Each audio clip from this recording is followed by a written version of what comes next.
She wasn't the bride he ordered. She was the miracle he never saw coming. When a single father opened his door to a woman with haunted eyes and twin girls clutching a dead flower, he didn't realize he was planting the first seed of the life he'd been too heartbroken to dream of. But sometimes love doesn't knock. Sometimes it takes root quietly, stubbornly in the dust. If stories of second chances, quiet courage, and unexpected grace speak to you, don't forget to subscribe. We have more stories like this just waiting to bloom. Now let me take you to a porch in the middle of nowhere, where everything truly began.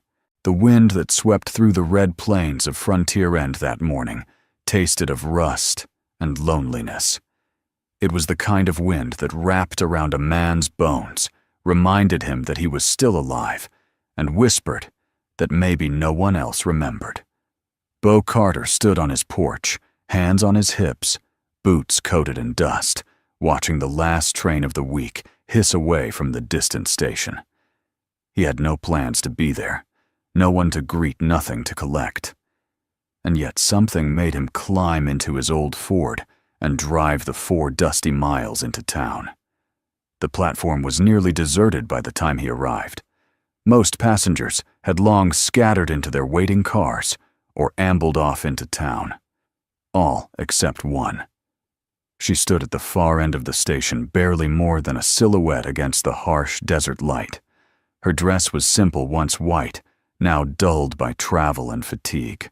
Her arms were tight around 2 small girls, perhaps 6 or 7, both clutching faded cloth bags and wearing matching straw hats that had clearly seen better days. Bo didn't need to be told. He recognized the look not just of someone lost, but of someone who'd run out of places to get lost in. The woman looked up as he approached, her eyes wide, not afraid, just tired in a way that went beyond sleep. One of the little girls stepped back, slightly hiding behind the folds of her mother's dress. The other stared straight at him, unblinking. "You waiting on someone?" Bo asked, his voice gravel but not unkind. The woman hesitated. Then slowly she reached into the pocket of her coat and pulled out a folded piece of paper. She handed it to him with shaking fingers. Bo unfolded the letter. His name wasn't on it, but his brother's was. Luke Carter. Bo's chest tightened. He didn't need to read more than the first few lines to understand. It was one of Luke's letters, the ones he used to send through those mail-order bride catalogs he treated like gospel before the mine took his life 3 weeks ago. Bo had found the letter weeks ago in Luke's trunk, unopened, unsent. "You're Evelyn May," he said, folding the paper again, slower this time. She nodded once. "I didn't know I only found out when I got here. They said, the accident." Her voice cracked. "There's no one left." Bo looked at the 2 girls again. One was chewing on the end of her sleeve. The other held a small potted plant, dead and brittle from the journey. "No," Bo said. "There's no one else." Evelyn's eyes searched his, but Bo didn't offer anything more. He didn't know what she was expecting. Sympathy, maybe. A solution. But all he had was an old truck, a patch of dry land, and a life that had been running on silence for years. Still something about the way the smaller girl clutched that dead plant. It looked like she'd been protecting it for days, stuck in his throat. "You've got a place to stay?" he asked. She shook her head. "Not anymore."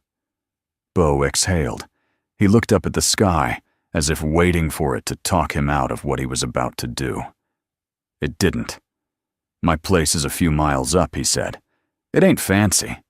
No electricity in half the rooms, well-pump leaks, and the hens scream like dying witches. But there's a roof. And water. Enough for now." Evelyn blinked, startled. I can't impose. We'll figure something else out." "You've got 2 little girls and a cactus skeleton in your hands," Bo replied. "You're not imposing. You're surviving. There's a difference." The girls looked up at their mother, their faces unreadable but clinging. Evelyn hesitated, then finally nodded. "Thank you," she whispered. Bo turned to lead them to the truck.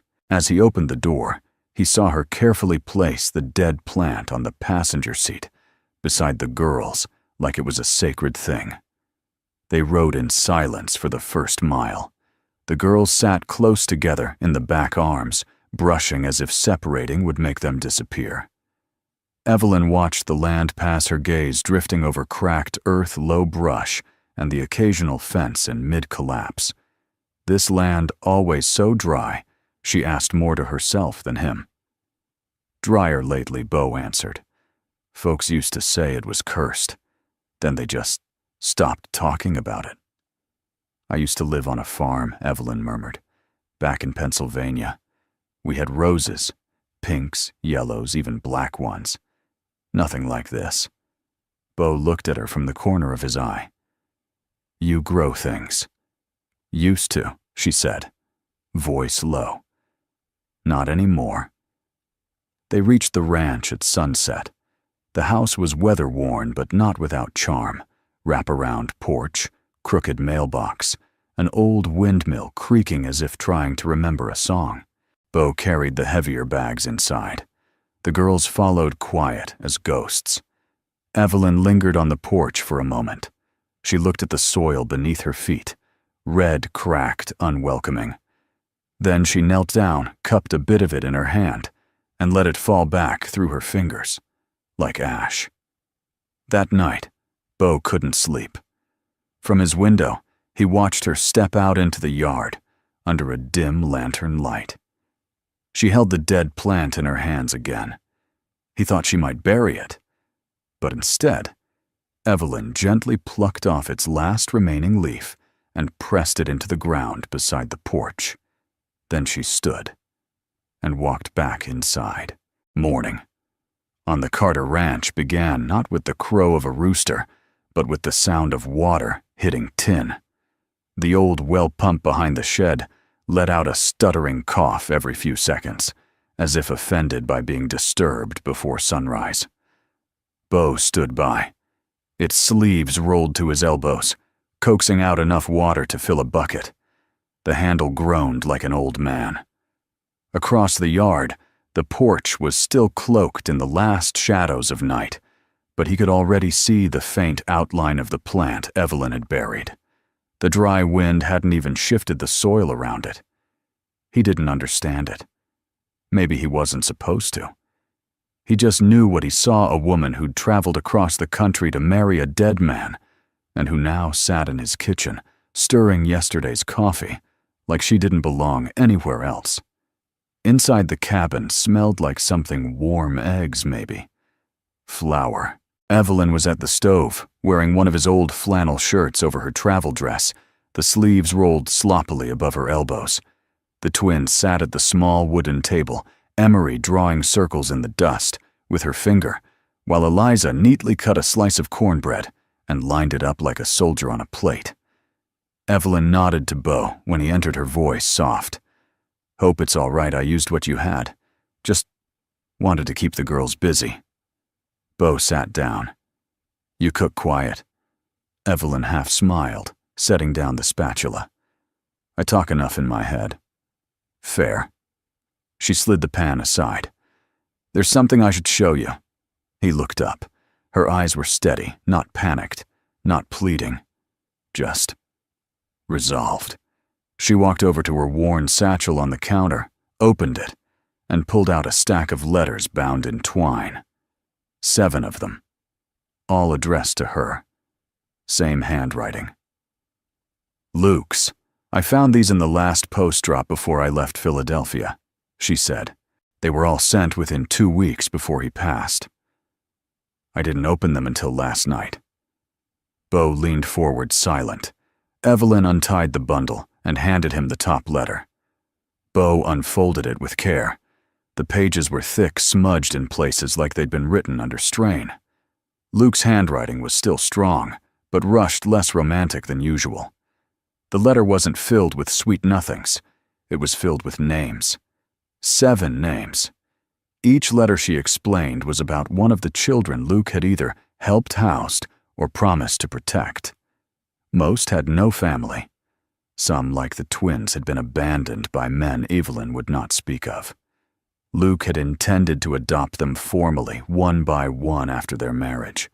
He'd even started building a back room onto the cabin Beau had torn it down last winter, thinking it was a failed storage shed. "I didn't come here thinking I was walking into a family," Evelyn said. But Luke knew what he was doing. He wasn't looking for a bride, he was trying to leave a mother behind. Beau didn't speak. His throat was too tight. Outside, the wind pushed against the window panes, as if it, too, wanted to hear what came next. Evelyn gathered the letters and sat down at the table beside Eliza, brushing a curl from the girl's cheek. "I'm not asking you to take us in, Beau," she said. "I just needed to know if what he wrote meant anything to you." Beau looked at the child. She stared up at Evelyn like she was the moon. The way she leaned into that touch, not tentative but starving, told him all he needed to know. "You can stay," he said finally. "Not because of Luke. Because I think you already did." Evelyn looked surprised. "What do you mean?" Beau stood, grabbed his worn hat from the wall hook. "Come on, I want to show you something." They walked past the barn through the dry patch of what used to be his mother's vegetable garden. There wasn't much left, just cracked earth and a rusted watering can buried halfway in the ground, like a forgotten toy. He pointed to the porch from afar. "She used to grow roses," he said. "Tried to plant them up there. Never worked. Too dry, too hot, too stubborn." Evelyn stared at the soil where she'd planted the piece of the dead cactus the night before. The wind had already worn down the top layer of dirt, but the spot still held its shape. She wanted color where there wasn't any, Beau said. Every year she'd try something new. It was a fight. But she called it her garden of grit. Evelyn knelt down. That's what it takes sometimes. A little grit, a lot of patience. Beau watched her trace the line of a dead vine with her finger, as if willing it back to life. "Do you want to try again?" he asked. She blinked. "Try what this garden. Not with roses. With whatever grows. We've got old seed packets in the cellar. Leftovers from when Ma still believed in spring." Evelyn's voice was quiet. "I haven't gardened since my husband died. The fire took our greenhouse. Took everything. I didn't think I had it in me anymore." Beau looked at her. Really looked. She wasn't fragile. She was fractured and somehow standing. He walked toward the cellar door, grabbed the metal box of seed packets, and handed them to her. "Then let's see if something still grows in you." She opened the lid. Inside were beans, herbs, wildflower squash. Most had expiration dates long past, but Evelyn didn't hesitate. She picked one lavender and held it like a sacred promise. "We'll need compost," she said. "We've got a heap behind the barn. A hoe rusty, but it works." She stood dirt-streaked on her dress, the seed packet still in hand. "Then we start at sundown. It's always been my favorite hour." Beau smiled. "That's when the ground's most tired. Easier to talk it into giving." She gave him a sideways glance. "You talk to your land." He shrugged. "Used to. Maybe it's time someone else answered." As they turned back toward the house, the wind softened just a little. And for the first time in a long while, Beau Carter believed in the possibility of roots. The ground at Carter Ranch had not been tilled in years. The soil wasn't just dry, it was distrustful. Every crack in it felt like a scar from promises broken long ago. Even the crows didn't bother landing anymore. Beau often joked that the earth here was too tired to argue. But that evening, just before sundown, Evelyn knelt beside the porch with a rusted hoe, her hair pinned back in a loose knot. Sleeves rolled above her elbows. The girl sat nearby on a wool blanket, quietly sorting seed packets like treasures. Beau brought out a bucket of compost from behind the barn. It smelled awful. But Evelyn didn't flinch. "You sure you want to do this here?" he asked. She looked up, wiping sweat from her brow. If I'm going to start again, I want it where I see it every morning. Bo respected that. He handed her the bucket and sat beside the twins. Eliza handed him a packet of green beans, her eyes expectant. "Those grow fast," she said softly. "We can see them change." He nodded, "And they're hard to kill." Evelyn chuckled from the dirt. "That's the spirit." By the time the sky turned lavender gray, they dug 4 narrow rows. The girls dropped seeds carefully, Evelyn covering them with a practiced flick of her wrist. Bo watched the way she moved, controlled, sure, like someone who'd fought her way back from a place darker than drought. He didn't ask questions. Not yet. Later that night, after the girls had fallen asleep in the extra room, Bo had cleared out. Evelyn stood on the porch, holding a tin can with 3 leftover seeds and no labels. She set them carefully beside the front step and stared out at the open yard. Bo came up beside her, rubbing the back of his neck. "You always this quiet when you work?" She glanced at him. "I used to hum. All the time. My husband said it made things grow better." Bo didn't reply at first. Then he said, "Do you miss him?" Evelyn took a breath, the night air dry in her lungs. "I miss who I thought I'd become with him. That's different than missing someone," Bo said. She nodded. "That's why it's harder." They stood in silence for a while, the kind that doesn't feel empty. Then Evelyn turned to go inside, pausing in the doorway. "Thank you for letting us stay." Bo nodded. It wasn't a favor. Evelyn gave a small smile. "I know. That's why it means more." By the end of the week, green broke the surface. The first sprout came from Eliza's row. She ran in to tell Evelyn before breakfast, barefoot and breathless. Evelyn dropped the mixing spoon right into the pancake batter, wiped her hands, and ran outside like a child herself. The girls clapped as if it were Christmas. Evelyn knelt and touched the tiny green shoot with 2 fingers. "She's here," she whispered.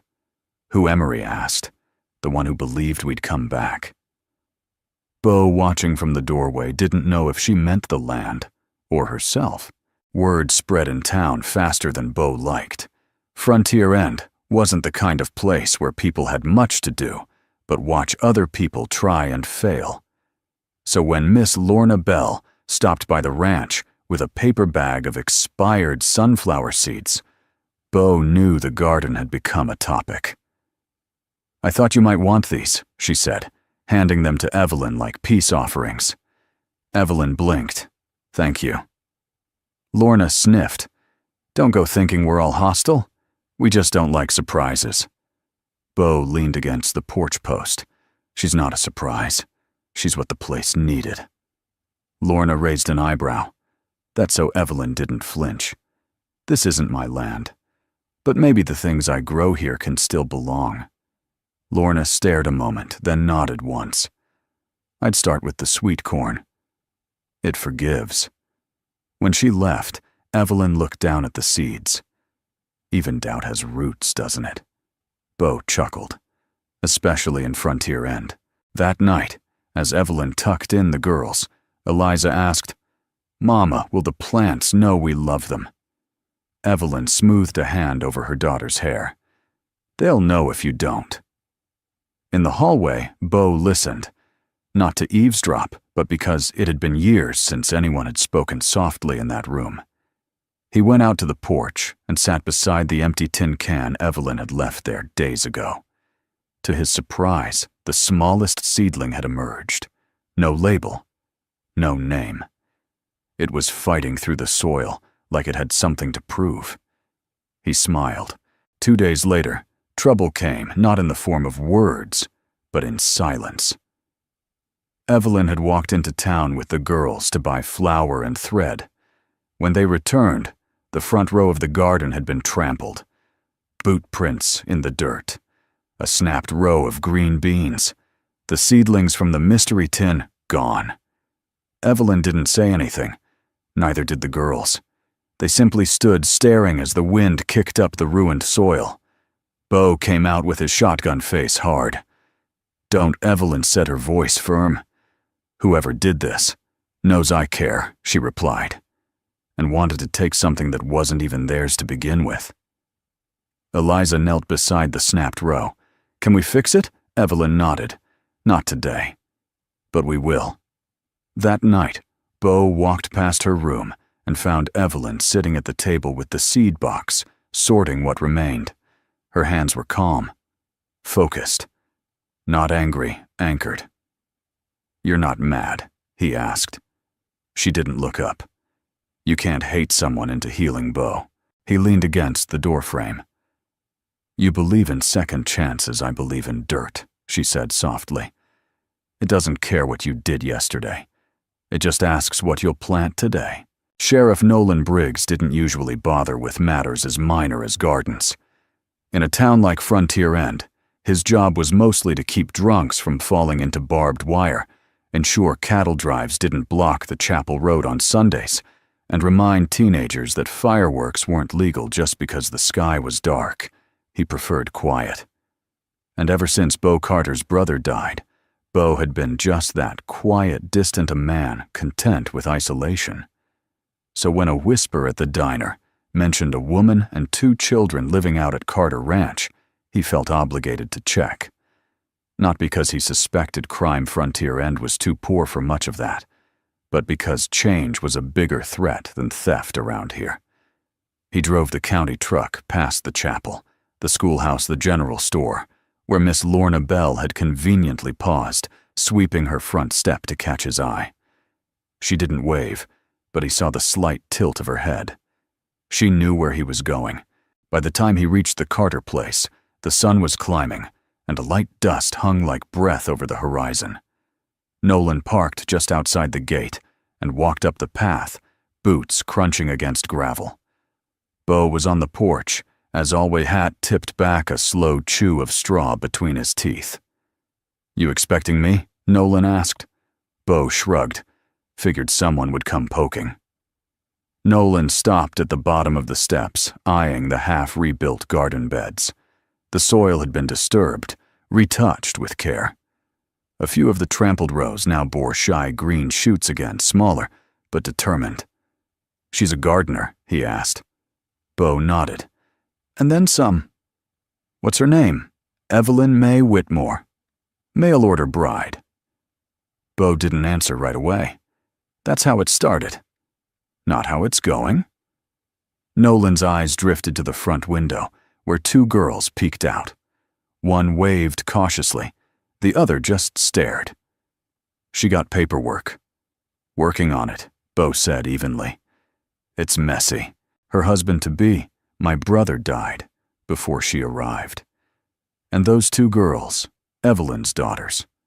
Not from my brother. So she just showed up with kids, no husband, and no legal residence. Bo's jaw tensed. You're here to arrest someone or to drink coffee and try one of her biscuits. Nolan blinked. That a real offer, Bo nodded toward the door. Inside the kitchen smelled like something sweet and lemony. Evelyn stood at the counter wiping her hands on a towel. She didn't flinch when she saw the sheriff didn't even pause. I made extra, she said. It's not a bribe. It's just how I was raised. Nolan sat slowly at the table, eyeing the tin plate in front of him. There were warm, thick biscuits on it, one already cut open and slathered with what looked like apricot jam. He picked it up, bit in, and closed his eyes for a second longer than he meant to. I had a grandmother who made biscuits like this, he said quietly. Evelyn smiled faintly. Then I hope she'd forgive me for not measuring. Nolan set the biscuit down. I'm not here to cause trouble. But you know how people talk. Bo's not exactly known for his hospitality. And bringing in someone new, especially. Someone with no paper trail, puts me in a spot. Evelyn nodded. I understand. Nolan glanced around. The house had changed. He noticed it immediately, small touches. A checkered towel hung over the oven handle. Dried wildflowers in a mason jar on the windowsill. 2 child-sized jackets on the back of a chair. The kind of details no man bothered with, unless he had a reason to care. You intend to stay? He asked. Evelyn took a moment before answering. I intend to grow something that lasts. That wasn't the answer he expected, but it was enough. Outside, the girls had returned to the garden. One held a watering can too big for her hands and wobbled as she poured. The other gently propped up a seedling with a twig. You know, Nolan said, chewing slowly, this place hasn't looked alive since Beau's mother passed. And even then, barely. He stood brushing crumbs from his uniform. Don't give me a reason to do anything official, he added. But if someone were to draft a petition for permanent residency, say, with letters of support, I know a few folks who might sign. Evelyn tilted her head. Including the sheriff, Nolan grinned. Well, I did eat 2 biscuits. That evening, as golden light spilled across the porch, Beau brought out the seed box and set it beside Evelyn. Sheriff, give you grief? She asked. Beau sat beside her. Nah, he had your biscuits. You're safe, she smiled. For now. Beau watched the twins playing in the dirt, digging little ditches and mounding up hills like they were building kingdoms. You scare easily, he asked. Evelyn frowned. Not anymore. Why, because this, he gestured toward the house. The garden the girls is starting to look like something worth protecting. And that means risk. Evelyn leaned back against the porch post. Beau, I've lost a house in a fire, a husband to grief, and my voice to silence. Nothing left to fear except forgetting how to try. Beau looked at her. Really looked. Not at the woman who had arrived dusty and wary off a train, but at someone who piece by piece was claiming this dry, stubborn land with nothing more than seeds and belief. I'm not offering you a fairy tale, he said. I'm not looking for one, she replied. I'm looking for a place where trying counts. He hesitated, then reached into his shirt pocket, pulled out something wrapped in a scrap of cloth. He handed it to her. Inside was a single polished brass tag faded with time. It had belonged to Beau's dog when he was a boy. The dog had planted itself at his mother's side every day, while she gardened right up until its last breath. Evelyn looked at the tag. Rusty Beau nodded. He always picked the spot where the ground gave easiest. Smartest gardener I ever met. Evelyn smiled, eyes warm. Then I'll plant him beside the cucumbers. They both laughed, not loudly, but like they'd forgotten for a moment how heavy life had been. And on the porch behind them, the girls sang softly. Not a real song, just a tune made up as they went, their voices lilting into the dusk. Beau didn't stop them. Some gardens grew best when no one tried to name them too soon. The rains never came that summer. By the 3rd week of June, the garden gasped under the weight of silence. Leaves curled inward like closing fists. The soil, once soft and promising, turned brittle, like the earth had changed its mind about allowing beauty. Evelyn stood at the edge of the beds each morning, kettle in one hand, squinting into the heat. She rationed the well water like it was liquid gold, splitting every bucket among children cooking and crops. The girls helped learning how to measure not just in ounces, but in heart. It's not dying, she said one morning as Eliza stared at a withering squash vine. It's waiting. Eliza nodded, but her eyes shimmered. Beau had gone quiet again, not from withdrawal, but worry. The well was sputtering more often, and though he hadn't said anything, Evelyn noticed he'd stopped using water to shave. You ever had a crop fail? She asked one night, watching him scrub his hands with a dry rag. Plenty, Beau replied. When Ma was alive, we planted a whole hillside of corn. Never got higher than a kitten's tail. What did she do? He thought for a moment. She painted a scarecrow just the same. Said, if nothing else, the crows deserved company. Evelyn smiled at that. Your mother was wise. She was stubborn. There's a difference. Evelyn looked at him, then eyes warm but tired. Sometimes that's the only wisdom we get. July brought heat like punishment. The wind, once dry and mischievous, turned sharp and punishing. Dust coated every surface. Even the chickens stopped clucking, just paced the yard like inmates. Still, the girls persisted. Every day after chores, they filled a teacup with the last inch of water and took turns pouring it into the roots of their secret plant, a marigold growing wild behind the shed. They talked to it, sang, named it June after the happiest day they'd had so far. Evelyn watched them, hands clasped in her lap, letting them believe what they needed to. She didn't tell them marigolds were hardy because they knew how to survive neglect. That truth could wait. One morning, the garden looked worse. Brown edged every green. Evelyn didn't say a word, just tightened her apron and walked to the barn where Bo was repairing a hinge. "Let's talk about giving it up," she said plainly. Bo wiped his brow. "Giving what up? The garden? The season's too far gone. The girls are starting to blame themselves." He set the hammer down carefully. "You giving up? I'm tired, Bo." He looked at her, and for the first time since she arrived, she looked breakable. Not broken, but so close to the edge that one kind word might undo her. "I've seen you carry water with blisters on your palms," he said. "I've seen you coax smiles out of kids who used to flinch at shadows. If this soil dies, it's not on you. But it's not your job to protect us from trying either." Evelyn blinked, not from emotion but from sheer surprise. Then she nodded once and left without another word. That night, Bo rose at 3 a.m. The house was still. Even the breeze had stopped. He took the last of the rain barrels, only half full, and poured it carefully down the longest garden row. Then he sat on the porch, in the dark, watching the stars, like they owed him something. A few days later, the marigold bloomed, bright, defiant, orange like a flame that wouldn't quit. Eliza screamed with joy and dragged Evelyn outside. Emery stood beside her sister, holding the petals as if they were spun glass. Bo emerged from the barn, wiping sawdust from his shirt. "Looks like June made it."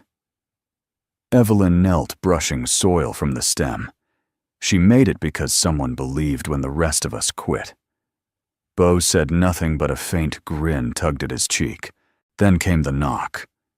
Evelyn was kneading dough when it came, 3 short raps on the door, crisp and official. She wiped her hands and opened it to find a man in a brown suit, thin tie, and city shoes, far too clean for the Carter porch. "Mrs. Evelyn May Whitmore?" he asked. Her spine straightened. "Yes." He handed her an envelope, nodded, and turned without another word. Bo appeared behind her as she stood frozen, reading the return address. U.S. Immigration and Naturalization Service. "What is it?" he asked. Evelyn opened the envelope, hand steady but cold. Her visa was under review. Due to procedural inconsistencies with the original marriage sponsorship and a lack of formal residency papers, her stay in the U.S. was not guaranteed. There was a court hearing scheduled in 2 weeks. Evelyn sat down, the letter dangling in her hand. Bo leaned against the doorframe. "What do we do?" She looked at him, eyes no longer shocked but steady. "We don't give up on what we planted." That night, the girls brought her a piece of paper. It was wrinkled, drawn in crayon. A flower, lopsided but vibrant with petals, labeled "Hope Home Mama Bo" and "Dirt." In the center was Evelyn's name in shaky block letters. "We're going to give this to the judge," Emery said confidently. "Because it's true," Eliza added. Evelyn couldn't speak. She just hugged them both fiercely, like soil refusing to let go of its roots. Frontier End hadn't seen rain in 63 days. And yet on the morning of Evelyn's visa hearing letter, something impossible broke through the soil behind the porch, a single pale blue blossom with frilled edges and a stem so thin it looked like a painted thread. It stood near the wooden step, where Evelyn had once buried the brittle remains of a dead cactus, back when she first arrived with no place to go and nothing to believe in. She found it just after sunrise, barefoot, holding her cup of weak coffee still dressed in Beau's oversized flannel. The sight stopped her breath. It wasn't just the bloom, it was what bloomed.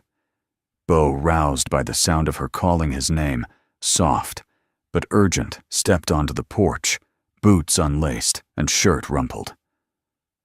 "You all right?" he asked, eyes scanning the yard. She pointed wordlessly.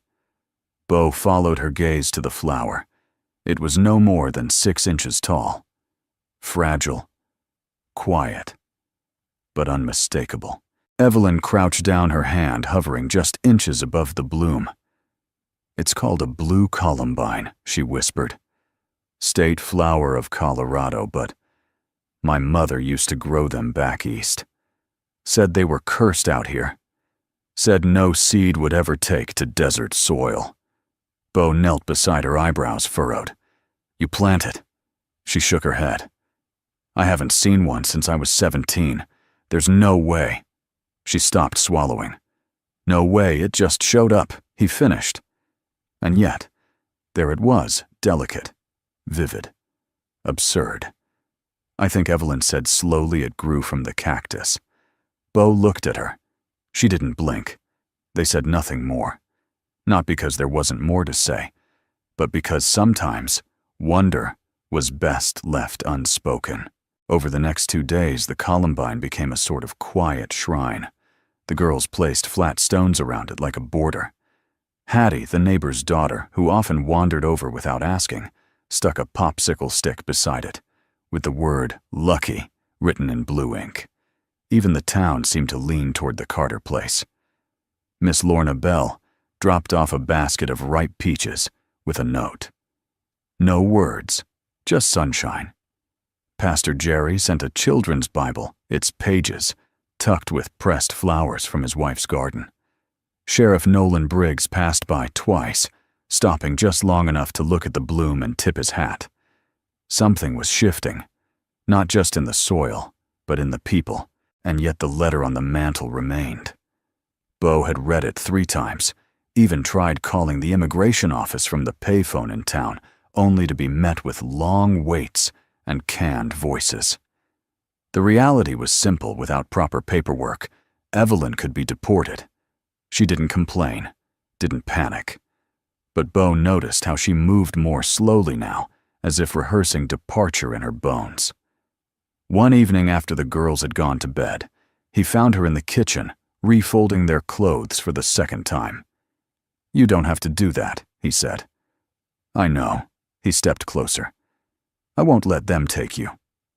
She turned. "Beau, it's not about letting or not letting. It's the law. I don't care. You have to." He leaned against the wall, jaw clenched. "You remember what you said, that the land doesn't care what you did yesterday, just what you'll plant today." Evelyn nodded. "Well, I'm planting my foot in this fight." A silence passed between them, taut and brittle. "I don't want to cause trouble," she said. "You already did," Beau replied, his voice gentler now. "You made a whole town remember what it feels like to hope again." Evelyn stared at him, then reached for his hand. "If I'm sent away..." "You're not." "But if Beau..." He held her hand tighter. "Then, I'll come after you." Her lips curved. "You'd follow a mail-order bride across the country." He smiled. "No. I'd follow the woman who made flowers grow in a place that forgot how." The week before the hearing, the twins came to Evelyn with a plan. "We want to make a garden sign," Emery said. "With your name on it," Eliza added. Evelyn smiled. "Why?" "So the judge knows this is your place," Emery said. "Your real place." Beau helped them carve the letters into a wide cedar board salvaged from the old barn, Evelyn's garden, where love took root. They painted it with cheap acrylics, purple-green, and streaks of yellow. It wasn't pretty, but it was theirs. That Sunday, Beau loaded the truck, and they drove to church. The garden sign sat proudly in the back, tied with rope, fluttering as they passed the dusty road. At the service, Pastor Jerry, without preamble, stepped forward with a letter in hand. "I've written a statement of character for Evelyn Whitmore," he said to the congregation. "If any of you would like to sign, the pages are in the back." He paused.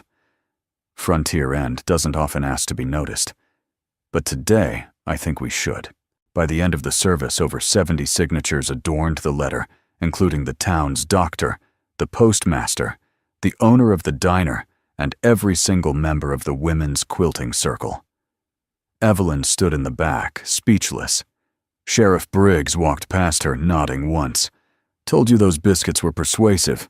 That night, the wind shifted. The heat broke. A cloud passed over the moon. And just before dawn, the first drop of rain hit the porch roof. It didn't pour. Not yet.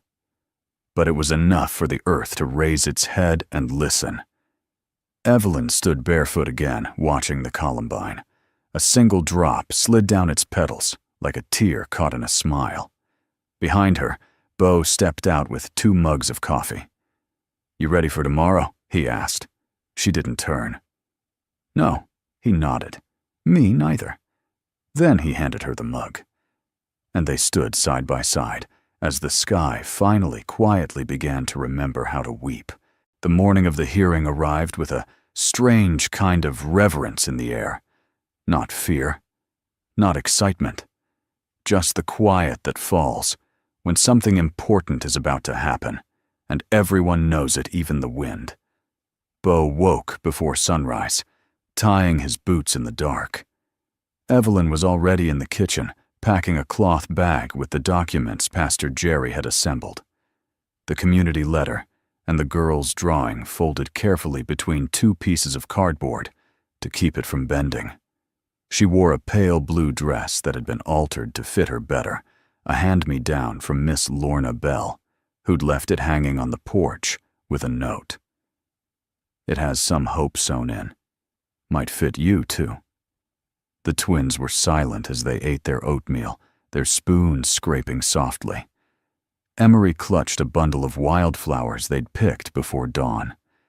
Eliza had braided her own hair and tied the ends with mismatched ribbons. Bo stood by the door with his car keys and a rare collared shirt.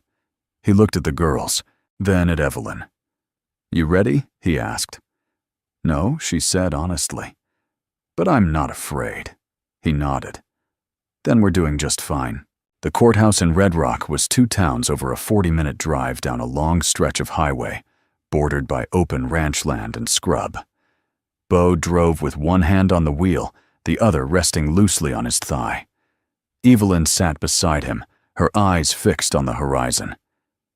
"You don't have to say anything," he told her. "I know. But if they ask why you stayed, why here, why us, I want you to tell them the truth." Evelyn turned her head. "Which part?" "The part where this place started breathing again when you touched it." Her eyes misted, but she smiled. "That's your version. Mine's simpler. Let's hear it." She paused. "I stayed because the dirt remembered me." Bo didn't reply, but he reached over and took her hand. They held it in the space between them all the way to Red Rock. The hearing room was smaller than expected.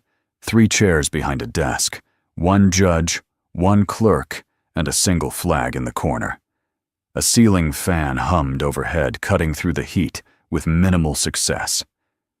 Evelyn sat straight-backed, her hands folded in her lap.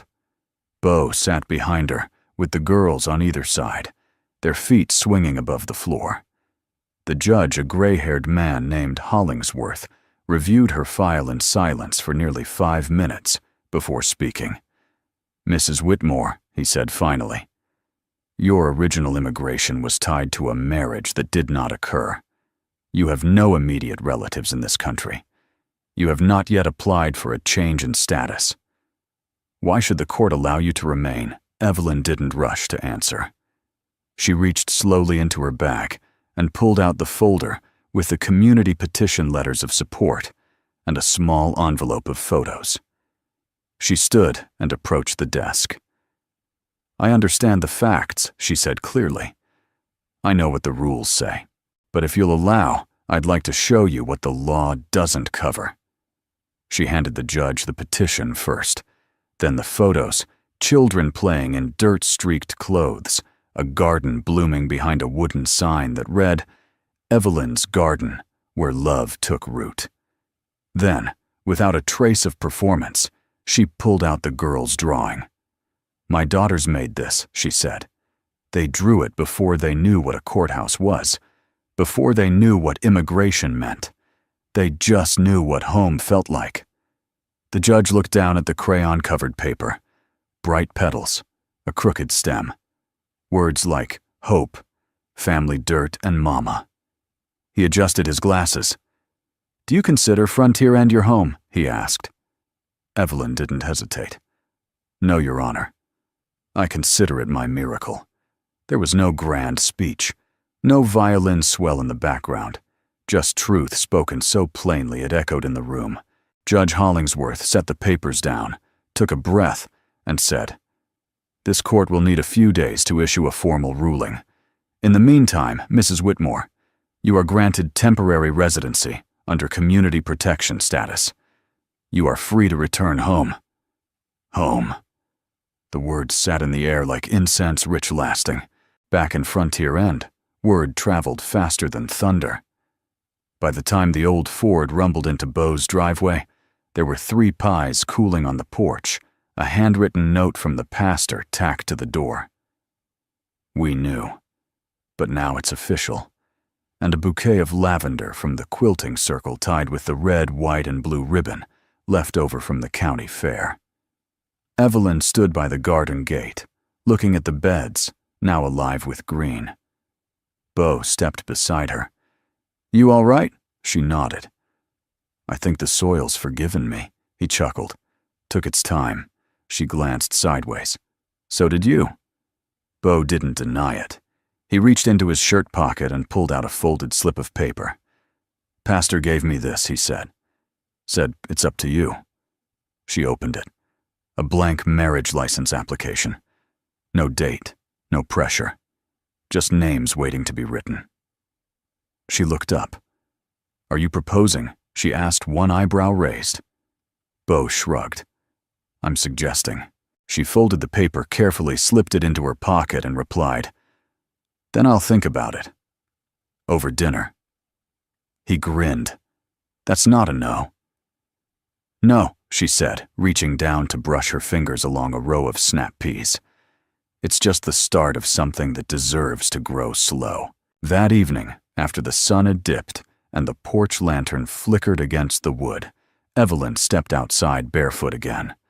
The blue columbine stood taller, now joined by 3 more, just like it. As if the first had whispered to the rest, It's safe. You can come. She whispered something to them too, not words, but breath. Behind her, Beau strummed a few slow chords on the porch swing, while the girls danced in mismatched socks beneath the stars.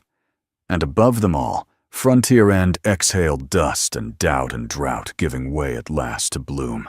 It began with a creak, a low, rhythmic whine that echoed through the still morning air like a memory trying to find its voice. Evelyn looked up from the garden row, wiping sweat from her brow, and saw Beau kneeling beneath the wide pecan tree just past the porch. The branches arched overhead like a cathedral of bark, and leaves a lone witness to the passage of decades. He was measuring rope, good rope, pulling it tight against an old wood beam he'd sanded smooth the night before. The girls watched from a few feet away, whispering and fidgeting, too excited to hide it. Evelyn stood and walked toward them, dust streaking her forearms. What are you up to? Beau looked up, squinting against the sun, something long overdue. She raised an eyebrow. He gestured toward the beam. When Luke and I were boys, Ma always said, this tree needed a swing. Said every family should have one. Evelyn smiled faintly. So, this is about tradition. He paused. No, this is about them. He nodded toward the girls who were now hopping from foot to foot as Bo secured the final knot. With a grunt, he lifted the beam into place and tightened the rope. Then he tested it with his own weight. The swing held. "You built that fast," Evelyn said. Bo stood back, arms crossed. "Some things you just know how to do." He looked at her, then really looked. Not with the guarded hesitation of strangers becoming something more, but with the steady calm of a man who had decided, fully and without fear, that he belonged right where he was. Evelyn felt her chest tighten in that sweet, painful way she hadn't known since the earliest days of love. But this wasn't young love, reckless and roaring. This was quieter, rooted, like the pecan tree itself. "Go on," Bo said, motioning to the girls. "Give it a try." They didn't need a second invitation. Eliza clambered onto the wooden seat, first her braids flying as Bo gave a gentle push. She shrieked with joy, and soon Emery was behind her waiting her turn. Laughter rippled through the yard like water through dry stone. Evelyn watched it all with one hand over her heart. That evening the garden shimmered under golden light. Bo grilled corn and chicken out back, while Evelyn helped the girls make lemonade from a bag of lemons Miss Lorna Bell had gifted them in case life ever handed you more than one. Dinner was eaten outside paper plates, knees tucked barefoot toes in the dirt. The swing creaked now and then, empty, but still swaying like it had learned to move on its own. Evelyn sipped her lemonade and glanced at Bo. "You always wanted kids," he considered the question. "Didn't think I'd be good at it." She smiled, and now Bo looked toward the house where Emery was feeding the chickens and Eliza was humming to her marigold. "I think I'm better at it than I deserve to be." Evelyn didn't speak. Instead, she reached over and placed her hand lightly on his knee. "You deserve all of it," she said. Later that week, Evelyn noticed something strange. The swing had become a place. It wasn't just a toy. It was a stage, a confessional, a launching pad for laughter and sometimes tears. One afternoon, she found Hattie, the neighbor girl, sitting on it alone, gently swinging with a letter clutched in her lap. Evelyn didn't intrude. She simply brought a glass of water and sat nearby. Hattie finally spoke. "My mama's going to remarry. She says I should call him Dad." Evelyn tilted her head. "And how do you feel about that?" "I don't know," Hattie whispered. "What if he leaves like the first one?" Evelyn leaned back, watching the swing sway. "Then he wasn't the kind of father you deserved." Hattie looked down. "But what if there isn't one who stays?" Evelyn smiled softly. "Then you make your own family, from people who show up and stay long enough to build a swing." Bo kept improving it. A week later, he added 2 small handles for balance, then a second rope ladder so both girls could climb the tree itself. He started leaving a pillow on the seat at night so the morning dew wouldn't soak it through. It became his silent project, the thing he did when he didn't know what else to do. Evelyn understood that. She had her garden. Bo had the swing. One morning, she found him beneath the tree, sanding down another plank of wood. "What's this for?" she asked. Bo nodded toward the trunk. "Thought we'd add a nameplate." She blinked. For the swing, for whoever made it matter. He handed her the plank. She looked down and saw her own name carved in quiet, cursive Evelyn's branch. Her throat tightened. "Bo." He stood brushing off his hands. "You gave us roots. I figured it's time we gave you a limb." Evelyn swallowed hard. She didn't say thank you. She didn't need to. Bo understood. They mounted the plank together just below the swing's anchor rope. It caught the morning sun like a charm, warm and golden. That evening the sky threatened rain again but held its breath. The air was thick with promise. The girls took turns swinging while Evelyn and Bo sat on the porch watching. "This swing," she murmured, "it's going to outlast us." Bo nodded. "Good. That's how you know it mattered." She rested her head lightly on his shoulder. You think the garden will last too?" He smiled. "It already has. The dirt knows your name now." Evelyn closed her eyes, listening to the creak of the ropes, the giggles of the girls, the hush of evening settling in like a lullaby over the land. She wasn't a visitor anymore. She was the branch they built everything else upon. The news came in the form of a white envelope sealed tight and slipped beneath the porch door in the early hours of morning. Evelyn found it just after sunrise when she stepped out barefoot to check the garden and noticed the wind hadn't moved the swing. The stillness unsettled her, as if the land itself was holding its breath. She picked up the envelope and read the return address, U.S. Immigration and Naturalization Service notice of final determination. For a moment her fingers trembled, not from fear, but from the weight of a life that had become real. A life she hadn't planned, but now couldn't imagine walking away from. She didn't open it right away. Instead, she placed it on the kitchen table beside the girls' cereal bowls and went out back to clear her thoughts with the compost, the chickens, and the one tomato vine still producing against all odds. By the time she returned, Beau was already up pouring coffee with quiet precision. He didn't ask. He just nodded toward the envelope. "You want me to read it?" Evelyn shook her head. "Not yet." He poured her a cup, sat down across from her, and they drank in silence. Minutes passed. Then the girls shuffled in yawning and barefoot, their hair wild from sleep. Emery noticed the envelope first. "Is that it?" she whispered. Evelyn nodded. The girls exchanged a look, then dashed back down the hallway, leaving Evelyn and Beau blinking in surprise.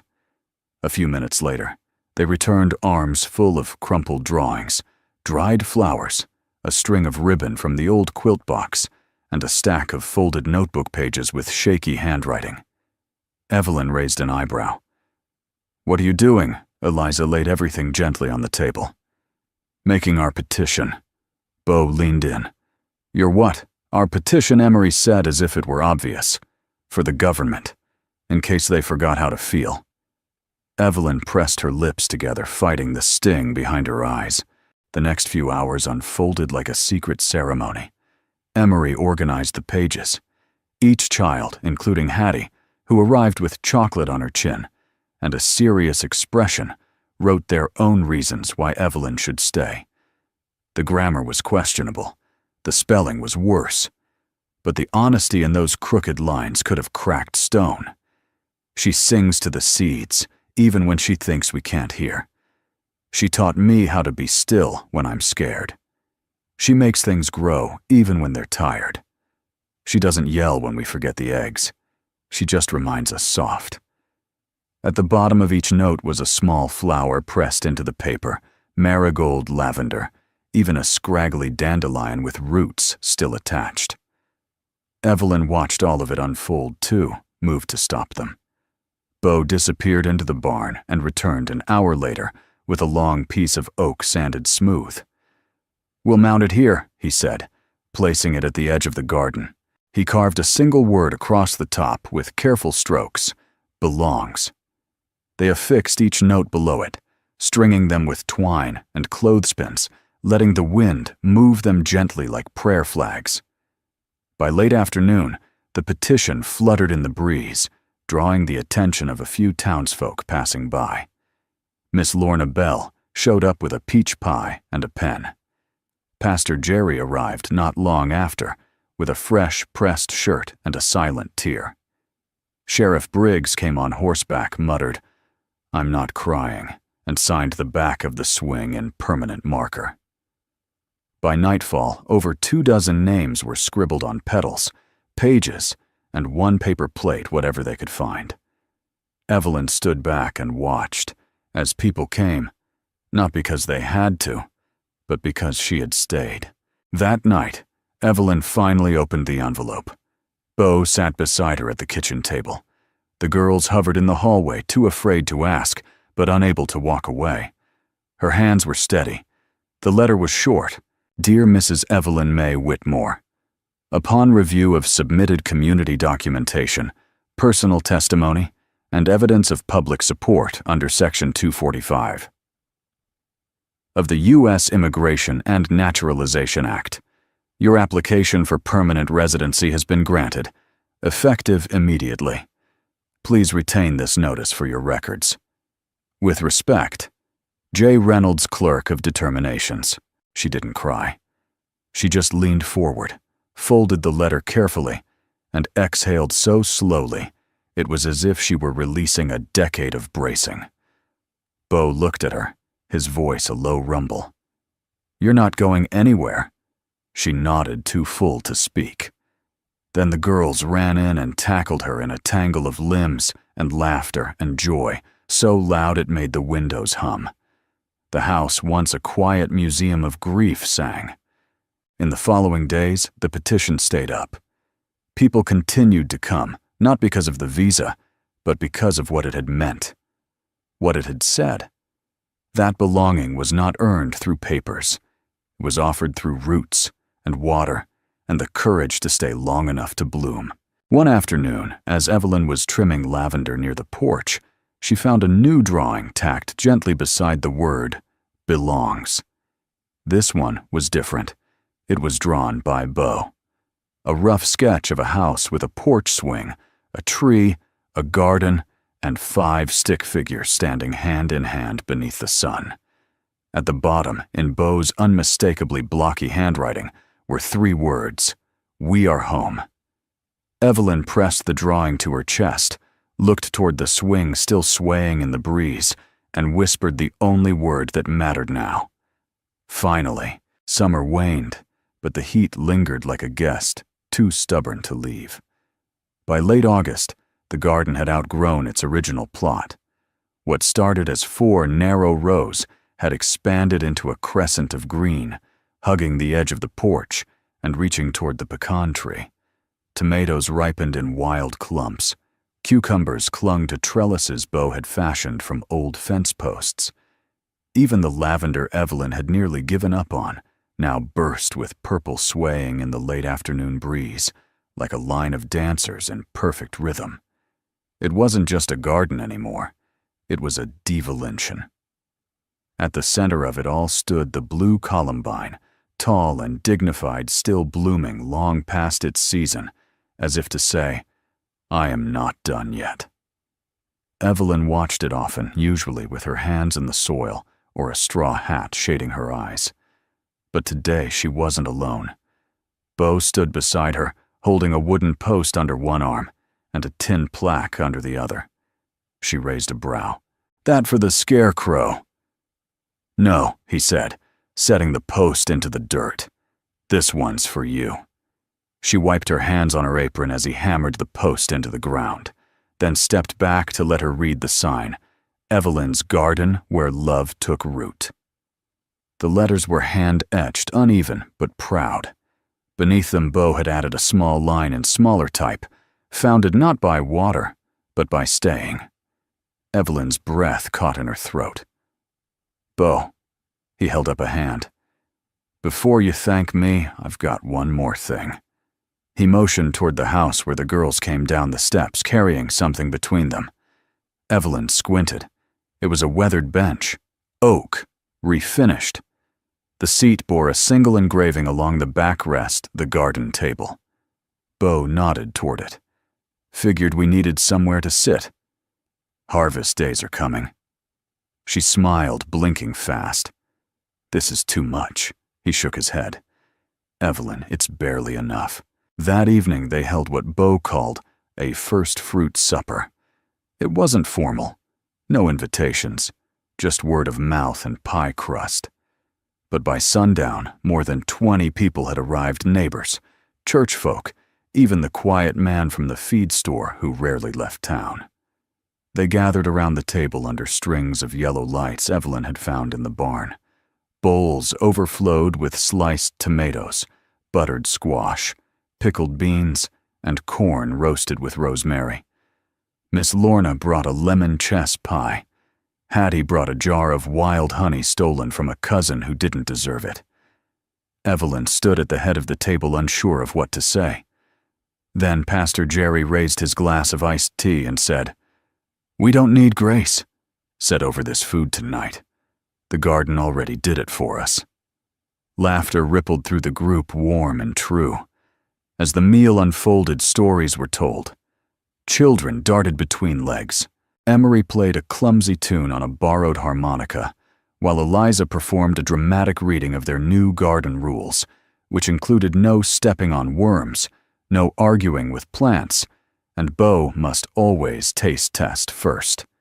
Later, as the sky dimmed and stars peeked through, Bo joined Evelyn on the swing.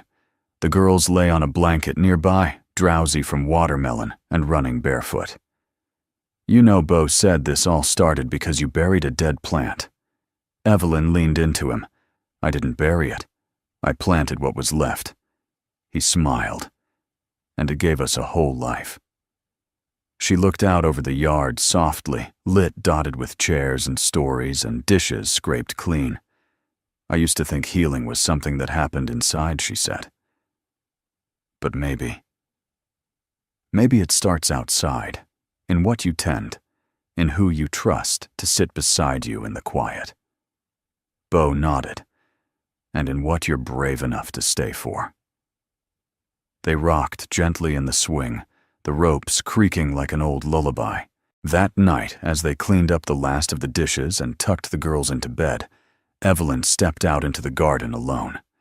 The stars above were thick and closed the kind of sky that made a person believe they weren't just in the world, but part of it. She knelt beside the columbine, now flanked by two smaller sprouts, offspring she hoped.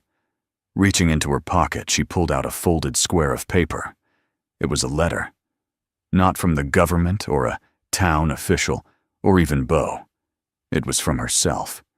Written months ago, the day after she first arrived. She had written it at the kitchen table late at night, unsure if she would stay or go pouring onto paper all the things she couldn't say out loud. "Dear Evelyn," it began. "If you're reading this, it means you chose to stay. I hope you remember why." She read it slowly, tracing the words with her fingers. Then she folded it again and buried it gently in the soil beside the columbine. The land had taken so much. It deserved something to keep. The next morning, the sun rose gentle and gold spilling over the porch, the swing the girls curled together under a quilt, and the sign at the garden's edge.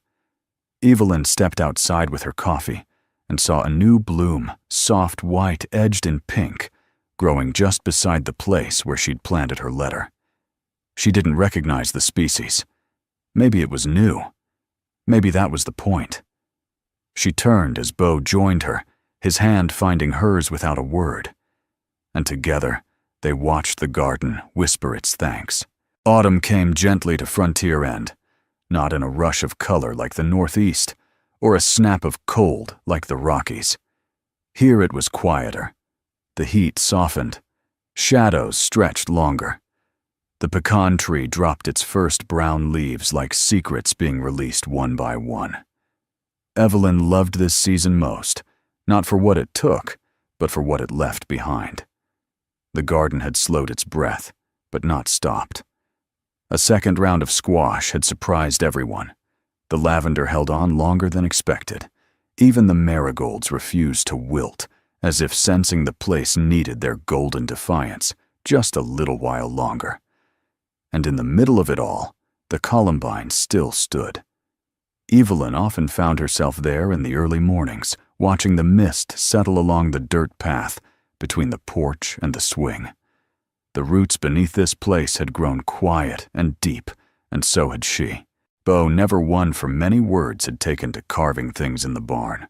Wooden spoons, handles, frames for the girls' drawings. Sometimes he'd hand Evelyn a small piece with no explanation, a heart no larger than a thumb, a bird with one wing folded a circle with no beginning or end. She kept them in a tin box beside her bed, like tokens from a man who didn't say, "I love you" often, but showed it every time he stayed through a silence. One afternoon, Bo came in with something different, a wooden post and a question in his eyes. Evelyn looked at it, then at him. He cleared his throat. "I thought we could build something more permanent." Her voice was soft. A shed, he smiled. A chapel. Evelyn blinked. Bo Carter. You're not asking me to marry you with a lumber order, are you? He shrugged, a touch of mischief behind his quiet. I figured if we built the place together, we'd both know it was solid. Evelyn stepped toward him, took his hand and whispered, Then let's make it wide enough for more chairs. This family's not done growing. They built the chapel at the edge of the garden. Not a real chapel, not with stained glass or pews. Just a structure of cedar and iron, open on 3 sides, with benches, facing a wooden arch, draped in muslin and wildflowers. The girls helped gather stones for the walkway. Hattie painted a sign that read, Love grows here. When Pastor Jerry came to bless it, he stood under the arch, looked around at the dirt, the swing, the patchwork quilt hung over one beam to block the afternoon sun, and said simply, You didn't build a church, you built a promise. And everyone agreed. Evelyn and Bo married in that promise 2 weeks later. There was no big crowd, just the people who had watched this love root and grow. Miss Lorna Bell brought a peach cobbler big enough to serve 30. Sheriff Briggs stood by the door, humming something off-key. The girls wore flower crowns made of rosemary and marigold, walking barefoot down the garden path, as Evelyn followed her dress simple, her smile incandescent. Bo met her beneath the arch, holding both hands like a man who knew exactly what he was planting and had no fear of the seasons to come. When Pastor Jerry asked if they wished to say vows, Evelyn spoke first. I came here with nothing but broken pieces. You didn't try to fix them. You just held the space while I learned to live with them. She turned to the girls who stood nearby, eyes bright. And you, she said, voice trembling. You taught me what it means to be needed in the quietest ways. Bo looked down, then up, then said just one line. I'm not promising you rain. Just my roots, wherever yours grow. It was enough. They kissed under the arch, while the garden swayed, and the sun spilled over the porch in quiet applause. Months passed, then years. The garden became more than just theirs. It became the heart of the town. Evelyn taught schoolchildren how to compost, how to whisper to seeds. Bo ran a woodworking table on Saturdays for kids who didn't yet know they were strong. The swing was repaired 3 times, once after a storm, once after Hattie's brother fell out of it, laughing, and once when the ropes simply gave way from too much joy. The chapel hosted 4 more weddings, 2 memorials, 1 community dinner that turned into a dance under the stars. And always, always, the Columbine stood in the center. One crisp November morning, Evelyn found something tucked in the soil beside it. A small envelope yellowed with age, her name on the front in a child's handwriting. Inside was a note. Dear Mama Evelyn, I hope you know you saved us before you knew you did. I hope your garden never stops growing. I hope you always stay. It wasn't signed, but Evelyn recognized the handwriting. It was Emery's, from 2 years earlier. She pressed the note to her chest and looked up at the pecan tree, now dropping leaves like old memories. Bo found her there later, sitting in the swings, the note still in her lap. He sat beside her, and they rocked for a while without words. I used to think miracles were loud, she said at last. Big, sudden, flashy. Bo looked out over the garden, but now she smiled. Now I know they sound like this. She gestured to the creak of the swing, the soft rustle of the leaves, the distant laugh of children from the garden beds, the wind moving over roots that no one could see but everyone trusted were there. Bo reached over and took her hand. Together, they looked out over the life they hadn't expected, but had grown anyway. Not perfectly, not painlessly, but fully with both feet in the dirt. And beneath them, the miracle kept growing. If this story touched something quiet in you, maybe reminded you of a place, a person, or a season when love grew slowly. But surely, I'd love to know where you're watching from. Drop a comment below and share your corner of the world with us. And if you'd like more stories like this about kindness, redemption, and the quiet miracles that still happen every day, feel free to subscribe. We'll be here waiting with another story when you are. Thank you truly for spending this time with us. It means more than you know.